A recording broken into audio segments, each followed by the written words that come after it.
እሺ ሰላም ሊበን እባላለሁ። የቀነኒ አዱኛ ታናሽ ወንድሟ ነኝ። እሺ ትናንትና አንዷለም ብዙ ነገር ሲናገር ነበር እና እያንዳንዱን እኔ ስሜን ጠቅሶ ነበር። ሊበን ያውቃል ብሏል። እኔ የማውቃቸውን ነገሮች እኔ ብዙ ጊዜ እዛ ቤት ስለነበርኩኝ የማውቃቸውን ነገሮች እያንዳንዱን ነገሮች አሳያቸዋለሁ። እሺ መጀመሪያ ሁሉንም ፎቶዎች አስቀምጥላቸዋለሁ ከላይ መጀመሪያ ማርች 8 2023 አንድ ላይ መኖር ጀምረዋል። እዚህ ጋር ሌላኛውም አርቲስት አለ አንድ ላይ ቤት እሱ ቤት ሆኖ ምናምን ሰንሻይን ያለው ማለት ነው። ከዛን ማርች 8 አንድ ላይ መኖር ጀምረው ማርች 19 ላይ ነው ልደት እያከበረች ነበር። የልደቷ ቀን ነው የመጀመሪያው የደበደባት ማለት ድብደባ አንዷለም ጎሳ ያደረገባት ቀን ላይ ማለት ነው። ይሄ ደግሞ የቪዲዮ ለቅቄው ነበረ። የምታስታውሱ ከሆነ እዚህ አይኗ ጋር እንትን ያለው በጣም እንትን ብሎ ነበር በልዞ ነበር። ፎቶን ስለማስቀምጠው ታዩታላችሁ። እዛ ላይ የነበረው ነው የመጀመሪያው እሱ አለ። ኢቨን ከሳምንታት በኋላ ራሱ ሪከቨር አግታ ምናምን የሚያሳዩ እንትኖች አሉ። ሁሉም ከጋላሪያው ላይ ያገኘሁት ስቲል አለ።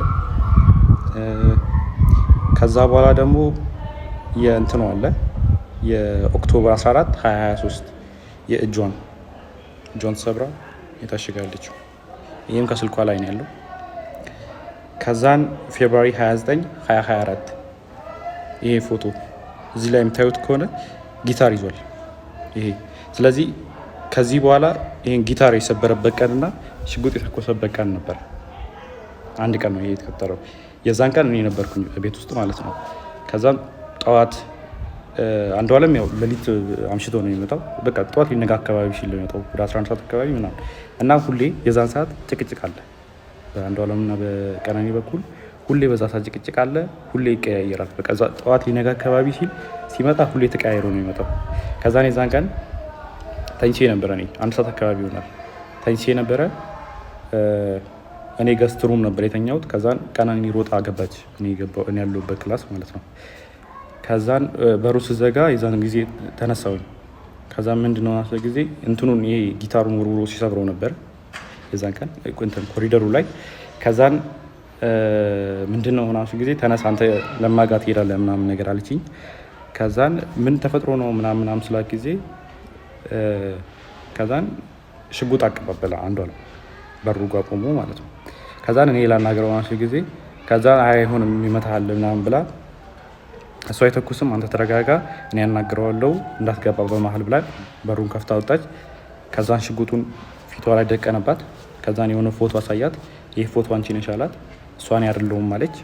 ከዛን እህቱን አሳያት። መጽሐፍ ቅዱስ ይዛ በጣም ማለችለት እኔ አይደለሁም እናቴ ትሙት ምናምን ብላ ማለችለት ቀነኒ። ከዛን አንቺ ነሽ ምናምን አላት። ከዛን ወደ እንትና ዞረ ሚጣን ጠይቃት። ሚጣ እሷ አይደለችም ምን ሆነ አንዷ ማለችው። ከዛን እኔን ጠይቀኝ እሷ አይደለችም ስለ ጊዜ ከሷ ላይ ይዞ የነበረውን ሽጉጥ ወደ ሸተሩ አዙሮ ሸተር ላይ ተኮሰዋል። እሱንም ፎቶ ላደርግላችሁ እችላለሁ። አሁን ምናልባት ላላገኘው እችላለሁ። ካገኘሁት ግን አስቀምጥላችኋለሁ። ከዛ ቀጥሎ እያንዳንዱ ነው ማሳያችሁ። ከዛን ይሄኛው ፎቶ አለ። ይሄ ፎቶ ማለት አንዷለም ጎሳ በኢሬቻ ኮንሰርት ላስት ታይም ያደረገው ከዛ በኋላ ከተመለሰ በኋላ በሆነ ብር ምክንያት ከሌላ ሰው ጋር ተጋይቶ በሱ ሰበብ እሷን ሊደበደባት። ይሄው የፀጉሯን መመሳሰል ትችላላችሁ። የዛን ጊዜ የነበረ ፎቶ አለ።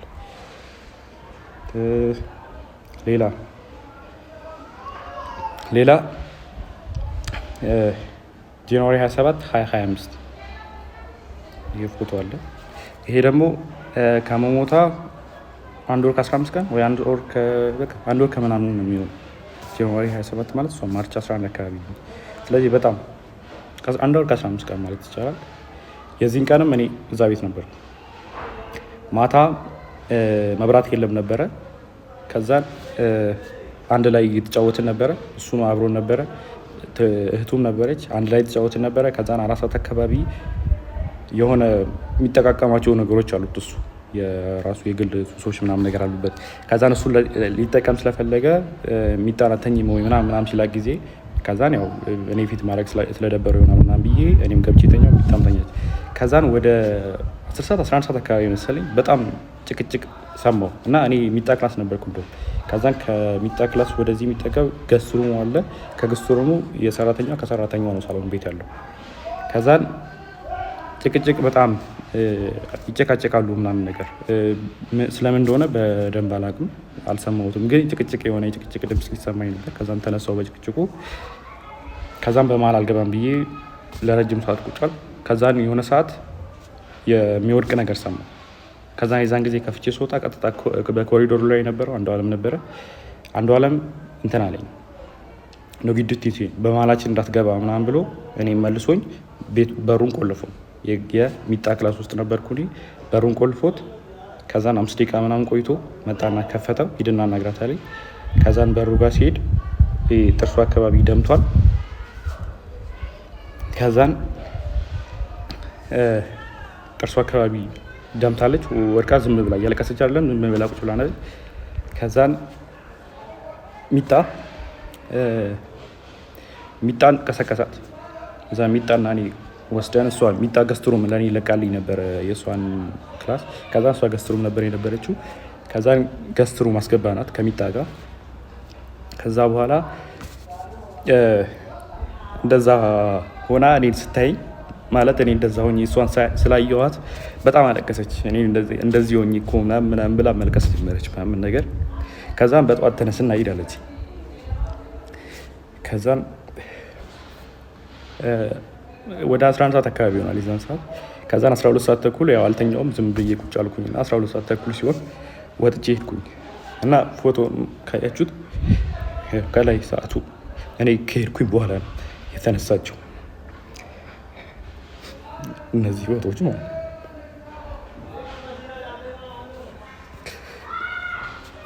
ሌላ ደግሞ ስለ እንትኑ ጉዳይ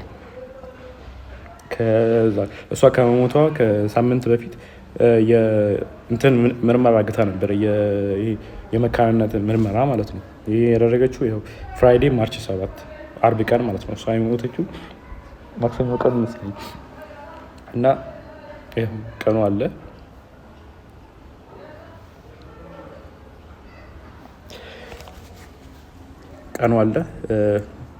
ያው ኒው ላይፍ እና የሕክምና ምርመራ የመካንነት ያደረገችው ራሱ ኦልሬዲ የአቃቢ ሕግ የሰጠው ወረቀት ላይም ተጽፏል። በተደጋጋሚ ሆዷና ልቧ ላይ ተረግጣ ሐኪም ቤት ትመረመር ነበር እና ዶክተሮች ጠይቃት ሰውን የረገጠኝ ያለችው የሚል መልስ ሰጥታኛለች ብሏል። ይሄ ወረቀቱ ላይም ተጽፏል፣ እንትን ላይም አለ። ለዛ ነው ይህን ምርመራ ያደረገችው ራሱ። ከዛን ይህ ምርመራ ደግሞ ሰኞ ቀን ማታ ሰምተውታል። እናትየዋ ራሷ ስትናገር ነበር። አንዷለም እናት ምን ስትል ነበረ?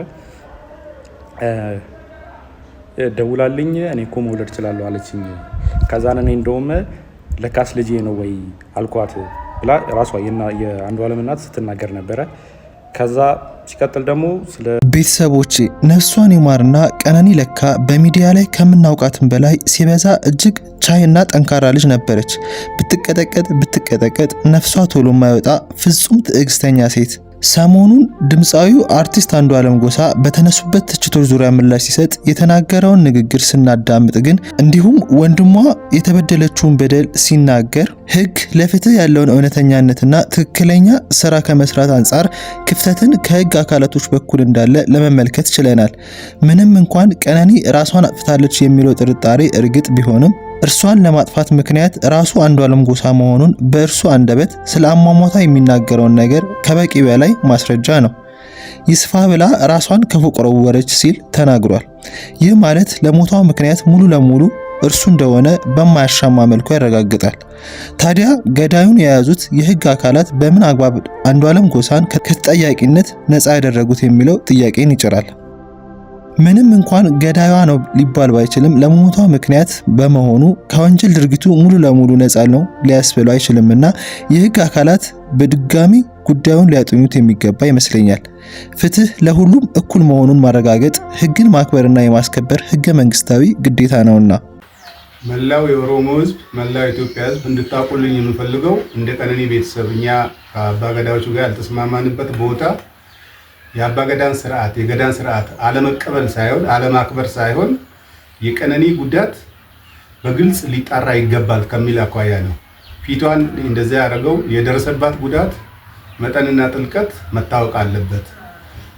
በጎጂው በኩል እየተባለ ያለው አልገደልኩም ግን ጉማ ከፍላለሁ የሚል ስለሆነ እሱም ጉማ አንቀበልም፣ ልጃችንን ጉማ አንበላም ነው ያለው። እኛ ያለው ይሄንን ነው። ከዛ ውጪ እዛ እንትን ላይ ያልተገኘንበት ምክንያት ይሄ ነው። ሌላው ቤት አለን። ቤታችን ሁለቴ መጥተዋል። የተነጋገርነው አለ። ከመሐላ በፊት መጣራት ያለበት ነገር አለ ብለን አመልክተናል። አጣርቼ መለሳለሁ ነው ያሉ። መጨረሻ ላይ ግን ያሉት አባገዳው ወደ መሐላ ነው የምንሄደው፣ ከመሐላ በኋላ ነው ያሉት። እኛ ያንን መሐላ አልተቀበለም እንደ ቤተሰብ። ይሄን እንድታውቁ እንፈልጋለን። በመጨረሻ ማለት የሚፈልገው መላው ውጪም ያላችሁ ውስጥም ያላችሁ ለቀነኒ ፍትህ ስትጠብቁ የነበሩ ኢትዮጵያውያን በሙሉ ከልብ የመነጨ ምስጋናችን እናቀርባለን። ለቀነኒ አባት ይሄ ቪዲዮ ይደርሳል ብዬ ተስፋ አደርጋለሁ። ይሄን ቪዲዮ የምሰራው ለሳቸው ቀጥታ እሳቸውን አድሬስ ለማድረግ ባለፈው የሰሩትን ቪዲዮ አይተነዋል። ለኢትዮጵያ ሕዝብ ብለው ልከውልናል። አይተናል። ለኢትዮጵያ ሕዝቦች እዛ ቪዲዮ ላይ እኔን በግለሰብ ደረጃ የነካኝ አንድ ነጥብ አለ። ምን ብለዋል? እኔ አባገዳን ሳላከብር ስለቀረው አይደለም፣ እኔ ባህል ስለማላከብር አይደለም፣ አባቶችንም ንቄ አይደለም የሚል ነጥብ አንስተዋል። እሱ ላይ ስጠረጥር እንደዚህ ተብለዋል። የመረጡት መንገድ እርስዎ እየመረጡት ያለው መንገድ እርስዎ ሀቆትን ለማግኘት እየመረጡት ያለው መንገድን ተያይዞ አንተ ንቀት ነው እንዴ ምናምን ተብለዋል ብዬ ጠረጥራለሁ። ይህንን ቪዲዮ ልሰራበት የቻልኩት ምክንያት ብቸኛው ነጥብ ይሄ ነው። የኔ ነጥብ ምንድነው? ቢሆንስ እርስዎ የመጡትን የሽማግሌዎች ጥያቄ እንኳን አለመቀበል ቀርቶ ዛሬ ጠላት ነው ከሚባሉ ሀገራት ጋር ራሱ ቢሰለፉ ይፈረዱቦታል። እርሶ እኮ የልጆትን ሀዘን እንደ አባት ብቻ አይደለም እየኖሩት ያለው። እርሶ የልጆትን ሀዘን እኮ እንደ ወንድ ልጅ እኮ ነው እየኖሩት ያለው። ወንድ ልጅ ሆነክ አሳድገክ ለወግ ማዕረግ አብቅተክ እንካ ልጄን ብለህ ሰተክ ሌላ ወንድ ደሟን ሲያፈስ፣ ሌላ ወንድ ደረቷ ላይ ቆሞ ሲያስጨንቃት፣ ሌላ ወንድ ሲኦል የሆነ ህይወት ሲሰጣት እንደ አባት ብቻ አይደለም እንደ ወንድ ልጅ እኮ ልጄን አልደረስኩባትም የሚል ህመም እኮ ዝም ብዬ ሳስበው ለዚህ ነገር ተጠያቂ ናቸው ከሚሏቸው ሰዎች በላይ ራሶቱን እየወቀሱ ያሉ ነውት ብዬ ነው ማስበው። ሀዘኑ እንደዛ ስለሆነ አልደረስኩላትም ለልጄ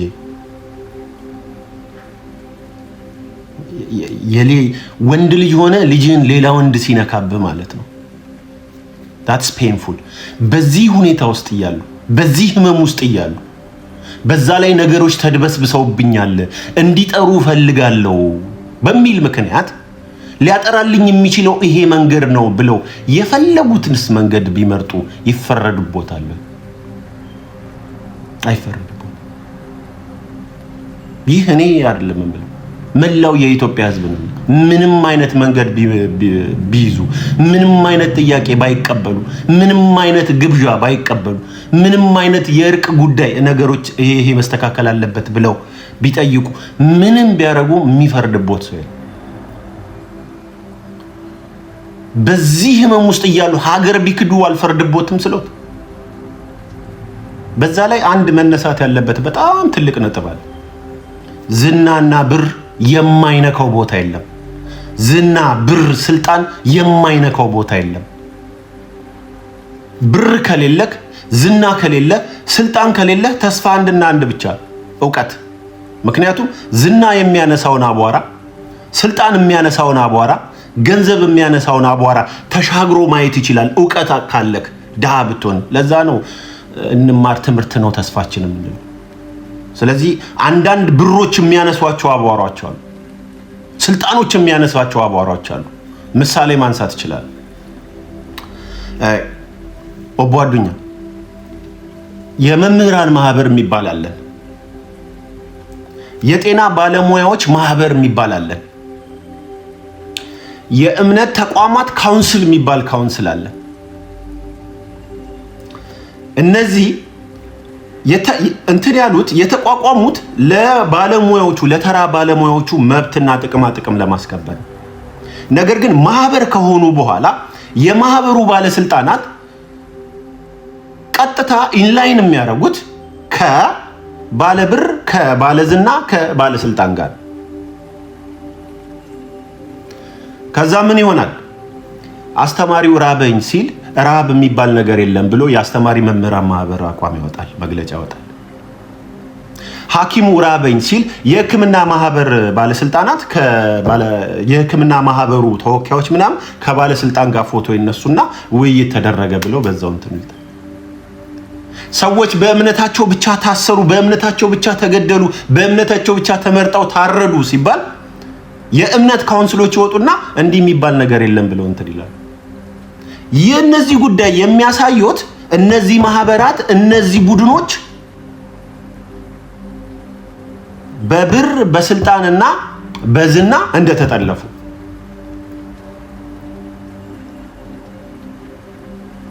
ይህንን መጠርጠር እንደዚህ ሊሆን ይችላል ብሎ መጠርጠር ማለት ያን ያክል ስርዓታችንን ካርክ ማለት ነው፣ ስርዓታችንን እንትን አላልክም ማለት ነው ምናምን ሊባል አይችልም። እኔ የማየው በዚህ መልኩ ነው። ቢሆንስ ደግሞ አላከብርምስ ቢሉ ደግሞ አልፈርድቦትም። የኢትዮጵያ ሕዝብ አይፈርድቦትም፣ ማንም አይፈርድቦትም። ይህን ስል አንድ ነጥብ በጣም ክሊር ማድረግ እፈልጋለሁ። እከሌ አጥፍቷል፣ እከሌ ወንጀለኛ ነው፣ እሱ በምርመራ ውስጥ ይጣራ እያልኩኝም አይደለም። እሰሩት እሱ ነው ያደረገው እያልኩም አይደለም። አትሰሩት እሱ አላረገም እያልኩምም አይደለም። አልጠራም። ይሄ ጉዳይ ብዙ ነገሮች አሉ፣ እንዲህ የሚያስብሉ ነገሮች አሉ። በህግ መልኩ እንደዚህ ይዘነዋል። ብዙ ያልገቡኝ ነገሮች አሉ። ሊያጠራልኝ የሚችል ሊገባኝ የሚረዳኝ መንገድ ይሄ ነው ብለው ምንም መንገድ ቢመርጡ ግን ስለማያከብሩ ነው ተብለው በአማርኛ ስሙ ምን እንደሆነ አላውቅም። ጋዝ ላይት የሚባል ቃል አለ። ምን ይሉሎታል? አንድ ሰው ይመጣና ሞራሎትን ከነካ በኋላ ገራሚ ክፉ ቃል ከተናገሩት በኋላ ከሱ ቃል ጋር ከሱ ንግግር ጋር ተያይዞ ሲቆጡ ምን ይላል? የተናገረውን ነገር ሳያሳስበው ምን ይላል? አይ እኔ የተናገርኩት በዛ ደረጃ ሳይሆን አንተ በቀላሉ የምትከፋ ሰው ስለሆንክ ነው ይላል። ከፍታፍነቱ ሳይሆን የሚታየው የእርሶ በሱ ንግግር መናደድ ነው የሚታየው። ጋዝ ላይቲንግ ይባላል። ይሄ ከባድ የሳይኮሎጂ ማኒፑሌሽን። አላከብሩም ቢባሉ ማኒፑሌሽን ሊሆን ይችላል። ንቀት ነው ወይ ቢባሉ ሊሎትም ይችላሉ። ማኒፑሌሽን ሊሆን ይችላል። ጋዝ ላይት ሊሆን ይችላል። ከአቧራ ዝና፣ ብር፣ ስልጣን፣ እውቅና ካነሳው አቧራ አሻግረን የምናየው የኢትዮጵያ ሕዝቦች ግን ምንም መንገድ ቢመርጡ ሀዘን ላይ እስከዛሬ ሀዘኖት እንዳልወጣ አይኖት ላይ የሚያስታውቃል። ሊወጣም አይችልም። እንደ አባት ነው የሚያዝኑት፣ እንደ ወንድ ልጅ ነው የሚያዝኑት። ወንድ አባት ሆነክ ወንድ ልጅ በሰው ሲገደልና ወንድ ልጅ በሰው ሲበደልና ወንድ ልጅ በሰው ሲደበደብና ሴት ልጅ በሰው ስትደበደብ እንደ ወንድ ስሜቱ በጣም ይለያያል። እንደዛ አይነት ሀዘን ውስጥ ነው ያሉት።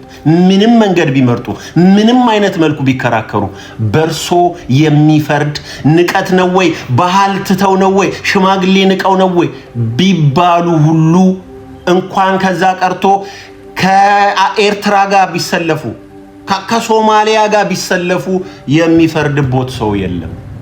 ዊ አንደርስታንድ። ህመሞትን እናውቃለን። ህመሞትን ይሰማናል። ስብራቶት ይሰማናል። ስለዚህ ማንም ሰው መጥቶ አንተ ንቀት ነው እንዴ ቢሎት ራሱ እሳይ እንደ ንቀትም ካየው በሉልኝ። የልጅን ጭቡ ለማጥራት የማረገው ሙከራን እንደ ንቀት ካያስከው ቻው በሉልኝ። የልጅን ጭቡ ለማውጣት ሀዘኔን ፍትሄን ለማግኘት የምመርጠው መንገድ የሀገር ሽማግሌዎችን መናቅ ነው ብለህ ካየኸው ደህና ደርህ በሉልኝ። ደህና ደርህ በሉልኝ። እንኳን ይሄን ቀርቶ ሌላም ባረግ የሚረዳኝ ብዙ ሰው አለ በሉልኝ። አልናቁም፣ ክብር እንትን አላሉም። የሀገር ሽማግሌ አልናቁም። ምንም አይነት ስርዓት አልናቁም። እኛ የምናየው የልጁን ፍትህ ለመፈለግ ቀን ከሌሊት የሚጥር አባትና አባት ብቻ። ሽማግሌ የሚንቅ የሀገር ባህል የሚንቅ ስርዓትን የማያከብር ሰው አናይም። እሱን አይደለም እያየን ያለን። እሱን ያየ ከሆነ በገንዘብ በእውቅናና በስልጣን አቧራ አይኑ የተጨፈነ ይሄው ነው።